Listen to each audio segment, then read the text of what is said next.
Hi, I'd like to show you a couple of tricks you can add to your rhythm playing in the style of Jimi Hendrix. So just now I was playing the chord progression G, D, C, and G. But I just used a couple of bar chords and a few kind of new tricks to really kind of color it up. Let's start with the E string root bar chord shapes. G is at the 3rd fret, and then D is up at the 10th fret, and C is at the 8th fret. So the first thing to do is to kind of have a new way of playing the shape. Instead of barring with our index finger and then laying our other fingers down, we're going to not bar at all. Well, we're going to bar with a little bit, but the bar is going to change. So we're going to use our thumb on the 6th string, 3rd fret, and it's going to mute the A string. And then we're going to wrap our first 3 fingers around the guitar to the front, and we're going to flatten out our first finger on the first 2 strings, 3rd fret, our middle finger, 3rd string, 4th fret, and our 3rd finger, 5th fret, 4th string. And then bring your thumb back over.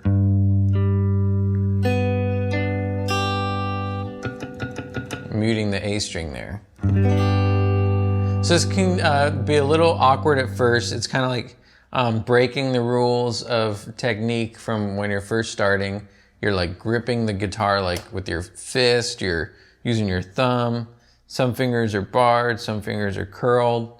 So it'll take some time to get used to. So you can practice just playing that for a while first. And then moving it up.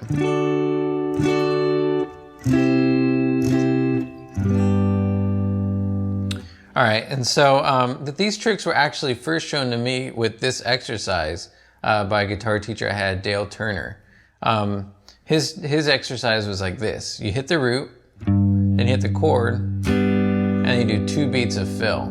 So what we're going to do for our fills is we're going to use our pinky and on the first 3 strings. So for this G shape, our pinky is going to go onto the 5th fret of the 1st string.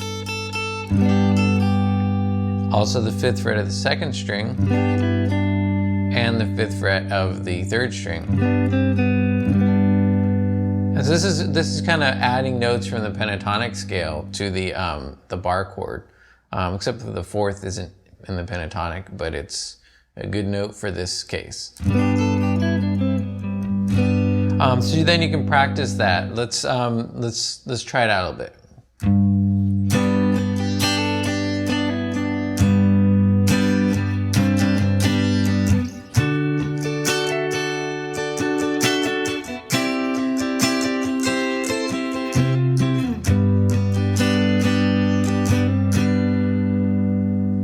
So that's our first trick. Now let's go to the, let's do another trick with this shape. There's a 6th move that you can do.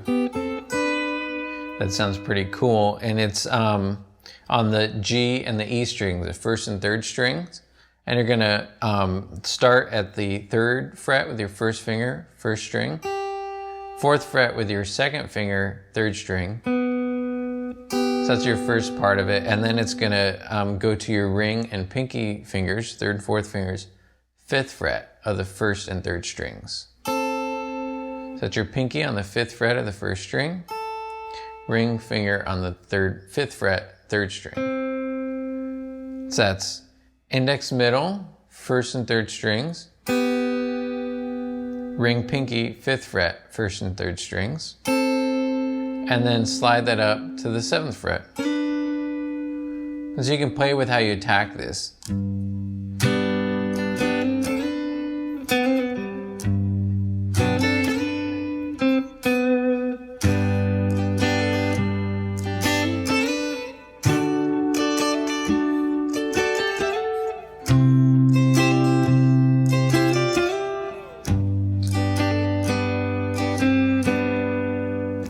All right, so that's 2 tricks you can do with the E bar chord shape.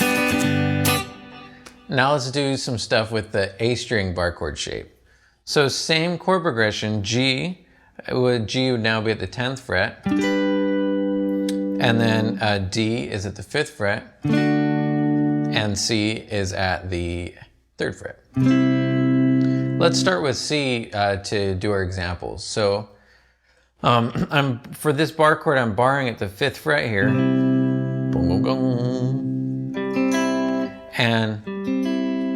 And so right there, that's kind of like home base for our pentatonic scale. So we can bar over those notes as our fills, like.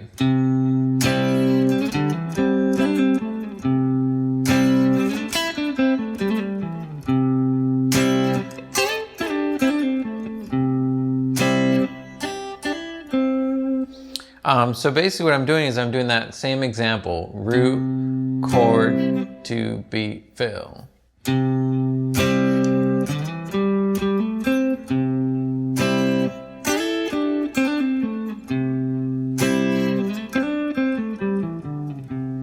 And so I'm just using notes from the pentatonic scale to fill. And then you can just do that in all positions. So let's do it with the chord progression.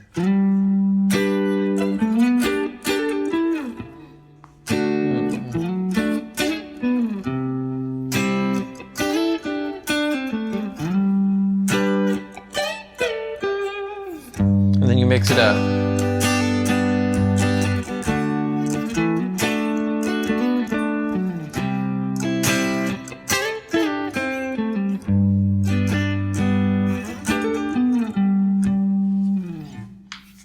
All right, well, hope that helps, and have fun with it, and I'll see you next time.